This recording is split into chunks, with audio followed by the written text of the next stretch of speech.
এই গাইস, আজকে আপনাদের সাথে আমি যে আমার থটস যেটা আমি চারিদিকে দেখতেছি শেয়ার করব, সেটা হলো অ্যাবাউট আওয়ার ইউথ রিলেশনশিপ। আজকালকার আমি যেটা বেশিরভাগ দেখতেছি, যদি ছেলে ট্রু লাভ করে তো মেয়ে করে না, আর মেয়ে করলে ছেলে করে না, আর যদি দুজনই করে তাহলে ফ্যামিলি মানে না। এটা ইজ এ কমন প্রবলেম হয়ে গেছে। আমি এই প্রবলেমটা কিছুদিন আগেও ফেস করেছি, যে আমারও ব্রেকআপ হয়েছে। যখন ব্রেকআপ হওয়ার পর চিন্তা করলাম মেয়েরা খারাপ। পরে রিসেন্টলি দেখলাম যে না, মেয়েরাও এরকম ধোকার শিকার হচ্ছে, এরকম ওদের মানে ওদের বিভিন্নভাবে কষ্ট দিতেছে। আগে মনে করতাম ছেলেরাই কষ্ট পেত, এখন দিই না, মেয়েরাও সেম কেস। সো চিন্তা করলাম কেন এসব হচ্ছে। আসলে প্রবলেমটা হলো কি,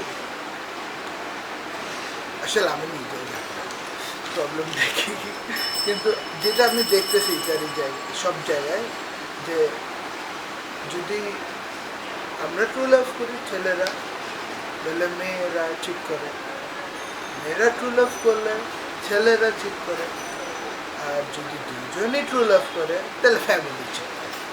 এটা ইটস এ সিস্টেম। হ্যাঁ, এটা আমি দেখতেছি যে এটাই ঘুরে যাচ্ছে সব জায়গায়, এভরিওয়্যার। আমার দেখা, আমি অনেক ছোট, আমার বয়স কম। সো যত দূরে দেখতেছি আজকালকার আমরা ইউথরা অনেক কিছু দেখতেছি ছোটোবেলা থেকে। সো যতটুকুই দেখতেছি আসলে এগুলোই হচ্ছে চারিদিকে, সব জায়গায়, everywhere. So we should be wire.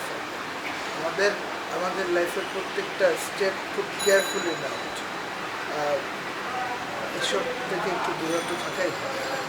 কারণ এসব মানুষকে পিছায় দেয়।